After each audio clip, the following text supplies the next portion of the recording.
Joy University, best emerging university in South India. For admissions, contact.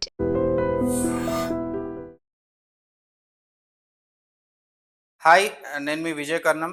Welcome to today's market report. Nifty 29,000 ఎప్పటివరకు reach అవ్వచ్చు అని experts అంటున్నారో ఒకసారి ఈ వీడియోలో డీటెయిల్గా చూద్దాము. అండ్ సీస్వర్ న్యూస్ పాజిటివ్ వచ్చేసరికి 1000 పాయింట్స్ ర్యాలీ క్లియర్గా కనిపించింది. కానీ డే ఎండ్కి వచ్చేసరికి 950 పాయింట్స్ క్రాష్ అయిపోయింది. ఎఫ్ఐఎస్ సెల్ చేశారా లేకపోతే డిఐఎస్ బై చేశారా, వాళ్ళ యాక్టివిటీ ఎలా ఉందో ఒకసారి చూద్దాం. అండ్ స్మాల్ క్యాప్లో 75 స్టాక్స్ అప్పర్ సర్క్యూట్ హిట్ అయ్యాయి and 33 stocks lower circuit hit అయ్యాయి. సో వీటిలలో ఇంకా ఆపర్చునిటీ ఉందా లేకపోతే వాటిలో ఇన్వెస్ట్ చేయడం ఒక ట్రాపా, ఆ పాయింట్ కూడా డిస్కస్ చేద్దాము. అండ్ డిఫెన్స్ స్టాక్స్లో 7% క్రాష్ క్లియర్గా కనిపించింది ఈరోజు.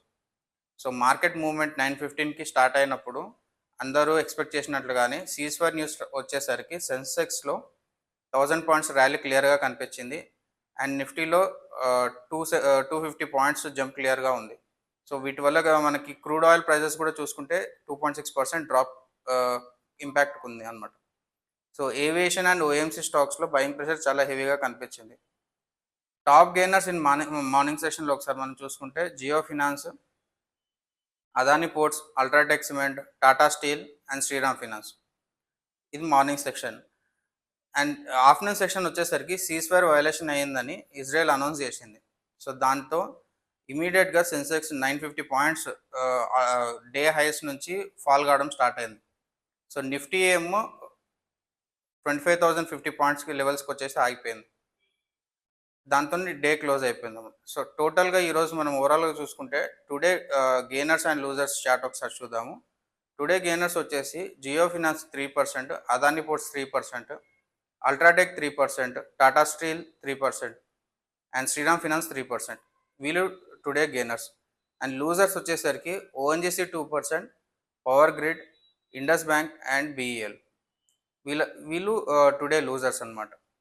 So coming to mid cap and small cap segment, ఇక్కడ మనకి 75 స్టాక్స్ అప్పర్ సర్క్యూట్ హిట్ అయ్యాయని క్లియర్గా కనిపిస్తుంది. వాటిలో 63 moons and wealth and Kitex ఇవి మేజర్ బుల్ ట్రెండ్ క్లియర్గా మ్యాచ్ చేసాయి. అండ్ 33 స్టాక్స్ వచ్చేసి లోవర్ సర్క్యూట్ హిట్ అయ్యాయి. వాటిలో కేపీఐటీ ఏమో 5.2%, ఆయిల్ ఇండియన్ ఏమో 4.1% అండ్ భారత్ డైనమిక్స్ ఏమో 3.7%.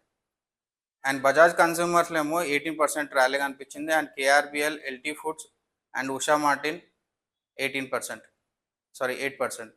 So FIIs versus DIIs movements ఒక టగ్ ఆఫ్ అవర్ లాగా జరిగింది ఈరోజు. ఎఫ్ఐఎస్ ఏమో 1,800 crores సెల్ చేశారు, కానీ డిఐఎస్ ఏమో 5,500 crores వర్త్ స్టాక్స్ బై చేశారు. ఎక్స్పర్ట్స్ ఏమంటున్నారంటే కరెక్షన్ ఆల్మోస్ట్ అయిపోయింది. నిఫ్టీ మాత్రం జూలై ఎండ్ వరకు 29,000 హిట్ అయ్యే ఛాన్సెస్ ఉందని చెప్తున్నారు. And 6 months to 12 months bullish trend క్లియర్గా కనిపిస్తుందని చెప్తున్నారు. సో ఈ బులిష్ ట్రెండ్ని మనం క్యాప్చర్ చేసుకోవాలంటే ఏ సెక్టర్స్లో ఫోకస్ చేయాలని ఒకసారి మనం డీటెయిల్గా చూసుకుంటే వాటిలో capital goods, real estate, auto sector and gold and సిల్వర్లో ప్రైస్ కరెక్షన్ క్లియర్గా చూడొచ్చు మనము. అండ్ వీటన్నిటిని ఒకసారి అనలైజ్ చేసుకుంటే మనకి ఒకటి మాత్రం క్లియర్, వాల్టిలిటీ మాత్రం ఎవ్రీడే ఉంటుంది. Global news, FIIs and DIIs behaviour మనం ఎప్పుడు కంట్రోల్లో ఉండవు, కానీ మన కంట్రోల్లో ఉండేది discipline investing, risk management and patience. ఈ మూడు మాత్రమే మన కంట్రోల్లో ఉంటాయి.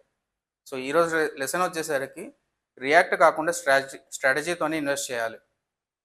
ప్యానిక్ సెల్లింగ్ చేయొద్దు అండ్ కామ్గా మార్కెట్ని అబ్జర్వ్ చేయండి. ఎక్స్పర్ట్ చెప్పినట్లు మీరు కూడా Nifty 29,000 by the end of July వెళ్తుందని అనుకుంటున్నారా? ఒకవేళ అనుకుంటుంటే కమెంట్ చేయండి. Thank you.